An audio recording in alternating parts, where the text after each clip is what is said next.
कुछ दिन पहले काजी फायजिसा के एक मुकदमे का फैसला आया जिसके अंदर उन्होंने कहा कि चीफ जस्टिस ऑफ पाकिस्तान की सुमोटो की पावर को कर्टेल किया जाना चाहिए सुप्रीम कोर्ट की रूल्स के मुताबिक, और तब तक जितने भी सुमोटो के मुकदमात हैं उन्हें रोक दिया जाए। उससे अगले दिन ही सुप्रीम कोर्ट की तरफ से एक सर्कुलर जारी किया गया जिसके अंदर उस फैसले को नल एंड वाइड करार दिया गया, और उसके बाद chief justice of Pakistan suo motu का मुकदमा सुनते हुए रोने भी लग गया। और इस आपसी लड़ाई का फ़ायदा उठाते हुए पीडीएम की गवर्नमेंट ने एक बिल पास किया जिसके अंदर इन्होंने चीफ जस्टिस ऑफ पाकिस्तान की सुमोटो की पावर को कंट्रोल करने की कोशिश की। इस आपसी लड़ाई के दौरान अगर हम देखें तो ना ही हमें सुप्रीम कोर्ट रूल्स के अंदर और ना ही कॉन्स्टिट्यूशन के अंदर कोई सुमोटो का लफ्ज़ नज़र आता है। तो आज की इस पॉइंट ऑफ ऑर्डर की वीडियो में हम ये डिस्कस करने की कोशिश करेंगे कि आखिर ये सुमोटो है क्या, सुमोटो की पावर्स कहाँ से आई, और अब की जो लड़ाई है इसके अंदर सुमोटो का क्या रोल है, और सुमोटो की पावर्स क्या सीजीपी के पास होनी भी चाहिए या नहीं होनी चाहिए। ये तमाम डिस्कशन हम आज की वीडियो में करने हैं। सो अगर हम सुमोटो के ओरिजिन को देखते हैं तो सुमोटो का लफ्ज़ जो है ये दो लफ्ज़ों से बना है, सू और मोटो। सू से मुराद है ऑन इट्स ओन, और मोटो से मुराद है एक्शन या मोशन। तो अगर हम दोनों चीज़ों को मिलाते हैं और उर्दू में अगर हम डिफ़ाइन करते हैं तो सुमोटो से मुराद है कि अज़ खुद, और मोटो से मुराद है नोटिस। मतलब इससे मुराद ये है कि कोर्ट जब किसी पटिशनर के मौजूद ना होने की सूरत में ख़ुद का मामला अपने हाथ में लेते हुए पटिशन दायर कर दे और फिर ख़ुद ही उस फैसले को सुन ले, इसको आम ज़बान के अंदर सुमोटो कहा जाता है। इससे मुराद होता है कि एक ऐसा मुकदमा जिसके अंदर पटिशनर मौजूद नहीं है बल्कि उसकी पटिशन खुद ब खुद अदालत ने ली है और ख़ुद ही वो एक पार्टी बनी है और दूसरी पार्टी के अगेंस्ट केस कर रही है, जबकि मुकदमा उसी कोर्ट के अंदर ही चल रहा है। इसे सुमोटो कहा जाता है और ऑन इट्स ओन पटिशन जो है वो दायर।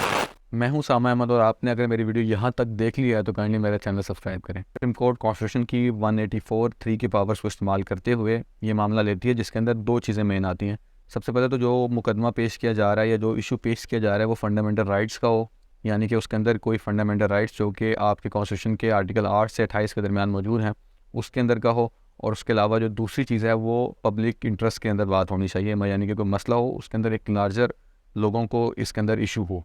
सो इस तरह ये सुमोटो अगर कोई फंडामेंटल राइट इन्फ्रिंज हो रहा है जिसके अंदर एक लार्जर अमाउंट लोगों की इफेक्ट हो रही है, उसके अंदर सुमोटो ले लिया जाता है। अब उसके अंदर दो मेजर सवाल उठते हैं कि सुमोटो कौन ले सकता है और कहाँ कहाँ पे इसका बार मौजूद है। तो सबसे पहले हम देखते हैं कि कोई भी हाई कोर्ट जो है वो सुमोटो का इख्तियार नहीं रखती है। पेशावर लाइवस्टॉक केस के अंदर पिछले साल ही सीजीपी ने बात की थी कि कोई भी हाई कोर्ट जो है वो इस बात का इख्तियार नहीं रखती कि वो सुमोटो ले सके, और सुमोटो सिर्फ और सिर्फ सुप्रीम कोर्ट ले सकती है 184(3) के अंदर। फिर उसके बाद दूसरा सवाल ये आता था कि सुप्रीम कोर्ट के अंदर ही कौन ले सकता है। तो पिछले साल जर्नलिस्ट हरासमेंट केस के अंदर ये बात डिस्कस कर ली गई थी और इस बात के ऊपर तय हो गया था कि चीफ जस्टिस ऑफ पाकिस्तान के पास सोल अथॉरिटी है सुमोटो को लेने की, और जो आज इस बात का मुद्दा है और इसी के ऊपर ही चर्चा हो रही है और इसी पे ऊपर ही डिस्कस हो रहा है सवाल। अगर हम इसका पाकिस्तान में अंदर ओरिजिन देखते हैं तो दर्शन मसीह केस वो पहला केस था जिसके अंदर पाकिस्तान ने सुमोटो का इख्तियार इस्तेमाल किया था। दर्शन मसीह के अंदर ये एक letter supreme court of Pakistan के पास आता है जिसके अंदर बताया जाता है कि विजिलेंस के अंदर काम करने वाले कुछ बच्चों को मजबूरी के तहत वहाँ पे रखा गया और ज़बरदस्ती रखा गया। तो इस तरह सुप्रीम कोर्ट उस एक लेटर के ऊपर सुमोटो लेते हुए इस चीज़ का इनिशिएट कर देती है और वहाँ पे बच्चों को छुड़वा लेती है। सो यहाँ से सुमोटो का आगाज़ हो जाता है और उसके बाद सुमोटो बार बार इस्तेमाल किया जाता है बहुत सारे रीज़न्स की वजह से। सबसे पहले रीज़न की अगर हम बात करते हैं तो सबसे पहले आपका पॉलिटिकल इंस्टीट्यूशन जो है वो इंतहाई कमज़ोर होते हैं। इसलिए 90s के अंदर बहुत सारी पॉलिटिकल पार्टीज़ के अंदर लड़ाइयाँ देखने को नज़र आती है, जो कि आज भी हमें अमूमन नज़र आती है कि आपकी पॉलिटिकल पार्टी इस काबिल नहीं होती कि वो पॉलिटिकल प्रेशर को बर्दाश्त करे और पॉलिटिकल डिस्प्यूट को खुद सॉल्व करे। तो ऐसे में जुडिशरी आपको बार बार सुमोटो लेते हुए नज़र आती है 1990s के अंदर भी और इवन आज के दिन भी। और इसके बाद जो दूसरी बड़ी रीज़न है वो मीडिया डिप्लोमेसी है। चौधरी कोर्ट के अंदर बार बार सुमोटो इसलिए लिए जाते थे कि मीडिया के ऊपर बार बार वो चीज़ चलती थी, तो एक पॉपुलर स्टंट करने के लिए बार बार कोर्ट जो हैं अपनी इस जुरिस्डिक्शन को क्रॉस करती हैं और सुमोटो लेती नज़र आती हैं। तो अगर हम इफ्तिखार चौधरी से पहले देखते हैं तो किसी भी जज ने 5 से ज़्यादा सुमोटो नहीं लिए होते। तो इफ्तिखार मोहम्मद चौधरी पहले चीफ जस्टिस होते हैं जो तकरीबन 79 सुमोटोज़ लेते हैं। उसके बाद आने वाले जितने भी जजेज हैं वो थोड़े बहुत सुमोटो लेते ही रहते हैं। सबसे ज़्यादा सुमोटो लेने का जो रिकॉर्ड है एक साल के अंदर वो साकिब निसार के पास है, जिन्होंने एक साल के अंदर 45 से ज़्यादा सुमोटोज़ लिए हैं और अपने पूरे टेन्योर के अंदर तकरीबन 49 सुमोटोज़ उन्होंने लिए हैं। लेकिन इसके बाद आने वाले आसिफ फ़रीद कोसा बिल्कुल एक भी सुमोटो नहीं लेते हैं, और इसके बाद बंदयाल साहब जो है वो तकरीबन 5 सुमोटो ले चुके हैं, और जस्टिस गुलजार अहमद तकरीबन 9 सुमोटो ले चुके हैं। अब इस सुमोटो के गेम के अंदर हमें बहुत से बिज़ार केसेस नज़र आते हैं, जिस तरह अतीका ओडो का केस है। अब केस ये है कि अतीका ओडो शराब की बोतलों के साथ एरोप्लेन के अंदर सफ़र करने जाती हैं, तो उनकी 2 बोतलें जो हैं वो कस्टम वाले रोक लेते हैं और अगले दिन ये बात न्यूज़ के अंदर आ जाती है और इस बात के ऊपर सुमोटो ले लिया जाता है। फिर उसके बाद समोसा की प्राइसेस के ऊपर भी सुमोटो लिया जा चुका है। फिर उसके बाद एक दफ़ा एक पार्लियामेंट की एमएनए एक औरत को थप्पड़ मार देती है, तो उसके ऊपर भी सुमोटो लिया जा चुका है। तो इस तरह के काफ़ी बेजार सुमोटोस हमें नज़र आते हैं, और जबकि दूसरी तरफ हमें बहुत से कमाल किस्म के सुमोटोस नज़र आते हैं जिसके अंदर काफ़ी जगह पर ह्यूमन राइट्स की बात हुई है। मिसाल के तौर पर इन्फोर्स डिसअपेरेंस के ऊपर बड़े अच्छे केसेस के अंदर भी सुमोटो लिया जा चुका है। फिर उसके बाद पिछले साल ही जब कासिम सूरी की जजमेंट आई थी, तो उसके ऊपर भी सुमोटो लिया गया था। देन अरशद शरीफ की किलिंग के केस के ऊपर भी सुमोटो ले लिया गया था। लीगल माहिरीन की तरफ से एक डिस्प्यूटेड हमेशा से रहा है कि सीजीपी की पावर इसके अंदर बहुत ज़्यादा है और बहुत स्ट्रॉन्ग है, कि जब भी वो चाहता है वो इस चीज़ को कंट्रोल करता है, और जिस मामले के ऊपर भी वो चाहता है वो सुमोटो ले लेता है। वन ये भी देखने के अंदर आया है कि बहुत सारी जगह पर सीजीपी ने अगर किसी रेस्टोरेंट के अंदर रुके हैं तो उस रेस्टोरेंट के ऊपर भी अगले दिन सुमोटो ले लिया गया था। अब हम सारे नेगेटिव इफेक्ट देखने की कोशिश करते हैं जो सुमोटो की वजह से पैदा होते हैं। सबसे पहले जस्टिस फजल करीम के मुताबिक, जो कि पाकिस्तान के मशहूर जज रह चुके हैं, कि आपकी सुमोटो की जितनी भी पावर्स हैं वो कॉन्स्टिट्यूशन के मुनाफी हैं, क्योंकि कॉन्स्टिट्यूशन के अंदर इसके लिए कोई अल्फाज इस्तेमाल नहीं किया गया, बल्कि ये पावर अज्यूम की गई हैं, और अज्यूम की पावर हमेशा ही ख़तरनाक होती हैं। फिर उसके अलावा अगर हम देखते हैं तो सुमोटो के पावर को इस्तेमाल किया जाता है बार बार पॉलिटिकल और एग्जेक्टिव जो स्फेयर है उसके अंदर इन्हेंस होने को। रीमा उमर के मुताबिक बार बार सुमोटो को इस्तेमाल किया जाता है आपकी एग्जेक्टिव पावर को, और जो थ्री पार्टाइट सिस्टम है जिसके अंदर जुडिशरी, एग्जेक्टिव और लेजिस्लेटिव मिलकर काम करते हैं, उसके अंदर जुडिशरी अपनी पावर को डोमिनेट करने के लिए भी सुमोटो का इस्तेमाल करती है। फिर उसके अलावा जब हम देखते हैं तो सुमोटो के ऊपर एक तनकीद इसलिए भी की जाती है कि बहुत सारे ऐसे मुकदमात हैं जो कि रुके हुए हैं और आपका लीगल सिस्टम ऑलरेडी बहुत ज़्यादा मुंजमद हो चुका है। जैसा कि 1.3 मिलियन से ज़्यादा मुकदमात इस वक्त मुंजमद हैं।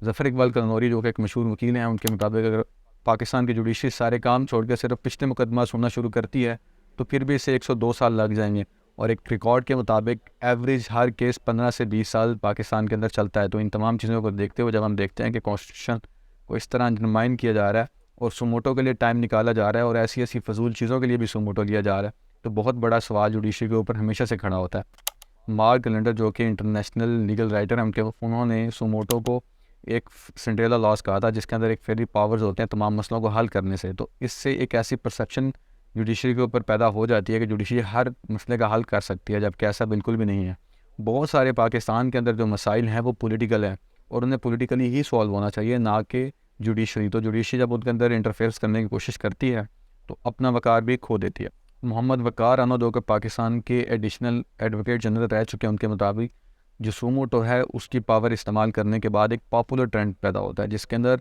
जुडिशरी बजाय मसले हल करने के अपने आप को पॉपुलर करने की कोशिश करती है। ये ट्रेंड जुडिशरी के लिए बहुत नुकसानदेह है क्योंकि इससे जजेस के अपने दरमियान भी कंपटीशन पैदा होता है, जिसकी वजह से ये क्राइसिस आप आज के दिन देख रहे हैं जो कि मैं आगे डिस्कस करूँगा। फिर उसके बाद ना सिर्फ एक पॉपुलर ट्रेंड पैदा होता है बल्कि जजेस के अंदर एक पोलैरिटी भी पैदा होती है जो कि बेंच की जो फैसले हैं उनको काफ़ी ज़्यादा इफेक्ट करती है। फिर इस पॉपुलैरिटी के अलावा जो रूल ऑफ लॉ है वो भी अंडरमाइन होता है, क्योंकि एक कानून है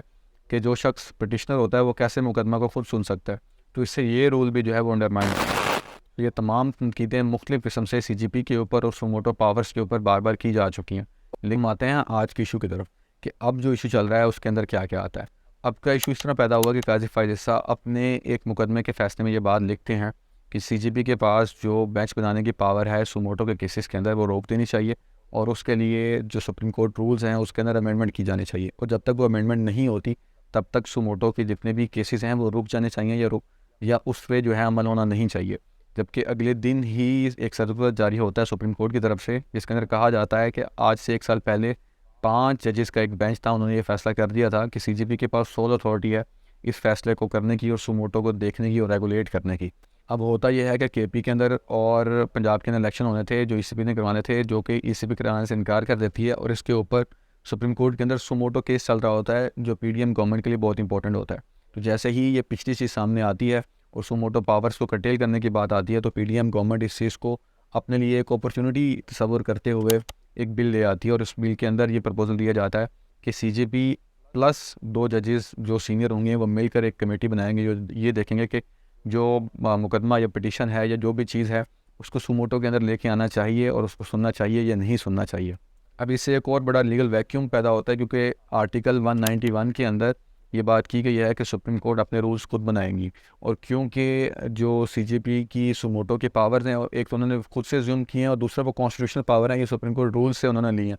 तो दोनों सूरतों के अंदर या तो कॉन्स्टिट्यूशन के अंदर तब्दीली लेके आनी चाहिए या सुप्रीम कोर्ट रूल के अंदर लेके आनी चाहिए, और दोनों पीडीएम नहीं कर रही, तो उससे ये बिल वैसे ही इंट्रा वायरस लॉ हो जाता है और आगे जुडिशल रिव्यू होने के बाद ये बिल साइड पर रख दिया जाएगा। लेकिन इस वक्त जो पोलैरिटी है आपको कोर्ट के अंदर नज़र आती है, और ट्विटर के ऊपर बाकायदा ट्रेंड भी पीडीएम की तरफ से चलाए जा रहे हैं कि सीजीपी इस्तीफ़ा दो या से नो टू सीजीपी का, किस तरह के ट्रेंड चलाए जा रहे हैं, जिसकी वजह से जो कल फैसला था जिसके अंदर केपी और पंजाब के इलेक्शनों का फैसला होना था, उस सुमोटो केस के अंदर सीजीपी के आंसू पे निकलना शुरू हो गए। तो इस तरह ये जुडिशरी का क्राइसिस जो है वो पैदा हो। सो अगर हम इसकी सोल्यूशन की बात करते हैं तो इसका सोल्यूशन एक ही सूरतों में मुमकिन है कि तमाम जुडिशरी इस वक्त बैठे और डिसाइड करें कि उन्होंने फ्यूचर कोर्स में किस तरह जुडिशल को देखना है, अपने आप को देखना है, और इस मुल्क के कॉन्स्टिट्यूशन को और इस मुल्क के कानूनी इदारों को देखना है। अब इस शक्ल के अंदर जितने भी पॉलिटिकल मसले हैं उन्हें पॉलिटिक्स के अंदर ही छोड़ देना चाहिए और वो यहाँ पे डिस्कस नहीं होने चाहिए। और दूसरी तरफ इस बात को भी सामने रखना चाहिए कि सीजीपी की जो अनफेटेड पावर है